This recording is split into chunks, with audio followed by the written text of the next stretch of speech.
దేనికైనా కానీ శ్రేష్టం అంటారు అనమాట. ఓకే గురుగారు, కాలర్ ఉన్నారు, కాలర్తో మాట్లాడదాం. హలో, హలో, నమస్తే అండి. నమస్తే మేడం. మీ పేరు? మౌనిక. మౌనిక గారు ఎక్కడి నుంచి కాల్ చేస్తున్నారు? కేపీహెచ్పి హైదరాబాద్. ఓకే అండి, ఎవరి గురించి తెలుసుకోవాలనుకుంటున్నారండి? నా గురించే మేడం. మీ పుట్టిన తేదీ తెలియచేయండి అమ్మా. 26/10/1997. 26 10వ నెల 26వ తారీఖు 1996 అండి. 97 అండి. 97. పుట్టిన సమయం అండి? 7:30 to 8 AM. ఓకే అండి, ఎక్కడ జన్మించారండి మీరు? వరంగల్. ఓకే అండి, గురువు గారు ఉన్నారు, మాట్లాడండి. ఓకే అండి.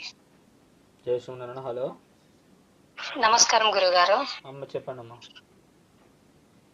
సార్, నేను నా గురించి తెలుసుకోవాలనుకుంటున్నాను. యాక్చువల్ గా నాది బీటెక్ అయింది, మ్యారేజ్ అయి 3 years అవుతుంది, పాప కూడా ఉంది. జాబ్ కోసం ట్రై చేస్తున్నాను. లాస్ట్ 2023లో ఒక జాబ్ వచ్చింది. మా హస్బెండ్ సపోర్ట్ చేయకపోవడం వల్ల జాబ్ మానేసాను ఒక 4 months చేసి. మళ్ళీ మొన్న రీసెంట్ ఒక జాబ్ ట్రై చేశాను. లాస్ట్ రౌండ్ వరకు వెళ్తున్నాను, ఎక్కడ పోతుందో అర్థం కావట్లేదు. నేను మొన్న కూడా కాల్ ట్రై చేశాను మీకు, ఆ రోజు మళ్ళీ కాల్ చేస్తానన్నారు, టైం అయిపోయింది అప్పటికే షోది. అసలు జాబ్ ట్రై చేస్తే నాకు వస్తుందా రాదా, నాకు ఇండిపెండెంట్ గా లైఫ్ లీడ్ చేయాలనేది ఒకటి. ఎప్పటి నుంచో ట్రై చేస్తున్నాను, ఎప్పుడు ఏ జాబ్ సెట్ అవ్వలేదు. అసలు ఎలాంటి సెక్టర్ లో ట్రై చేయాలి, ఏది సెట్ అవుతుంది, ఒకవేళ జాబ్ వచ్చిన తర్వాత దాంట్లో సస్టైన్ అవ్వగలుగుతానా, ఎన్ని డేస్ అనేది తెలుసుకోవాలని ఉంది. చాలా మంచి అనుకూలదాయం నడిచింది కదండి 19వ తారీఖు దాకా. మంచి పీక్, సారీ, ఇప్పుడైతే మీకు ఏప్రిల్ నుంచి నడుస్తుందండి. ఏప్రిల్ నుంచి మీకు అనుకూలత ఏర్పడుతుంది ఉద్యోగపరంగా. Okay okay. ఏప్రిల్ నుంచి చాలా బాగుంటుందండి, మంచి ఉద్యోగం అది లభించే అవకాశం ఉంటుంది. ఇంతకుముందు ఒక 2-2.5 సంవత్సరాల క్రితం మంచి అవకాశాలు వచ్చినాయి. ఆ టైంలో కొద్దిగా ట్రై చేస్తుంటే అయిపోయేది మీకు ఉద్యోగం, అది మంచి ఉద్యోగం. యాక్చువల్ గా అప్పుడు కూడా యోగా ఇన్స్ట్రక్టర్ గా వర్క్ చేశాను. మధ్యలో కోవిడ్ టైం వచ్చింది, కోవిడ్ టైంలో మళ్ళీ జాబ్ మానేయాల్సి వచ్చింది. ఆ తర్వాత మ్యారేజ్ అయిపోయింది. మ్యారేజ్ అయిన తర్వాత నుంచి కూడా ఏం బాగాలేదు గురుగారు. అంటే మ్యారేజ్ అంతా ఫిక్స్ అయిన తర్వాత కొంచెం జాతకాలు మ్యాచ్ అవ్వలేదు అని అన్నారు.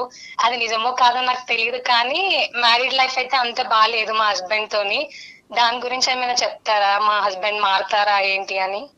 మారుతారమ్మా, కొద్దిగా టెంపరీ. కొద్దిగా పిల్లలు ఉన్నారా మీకు? ఒక పాప 3 years ఉంది. నెమ్మది నెమ్మదిగా సెట్ అవుతాయమ్మా, ఓపిక పడండి. Hello, okay. ఆయన డేట్ ఆఫ్ బర్త్ ఏమని చెప్పాలా గురుగారు? చెప్పండి. తనది 13/10/1995. 13/10/1995. టైం ఎగ్జాక్ట్ గుర్తులేదు గురుగారు. సుమారుగానే చెప్పాలి కదమ్మా, చెప్తాగా. సుమారుగా ఐడియా లేదు, నాదైతే ఐడియా ఉంది. కాల్ చేయండి తర్వాత, నేను చెప్తాను చూసి. ఓకేనా?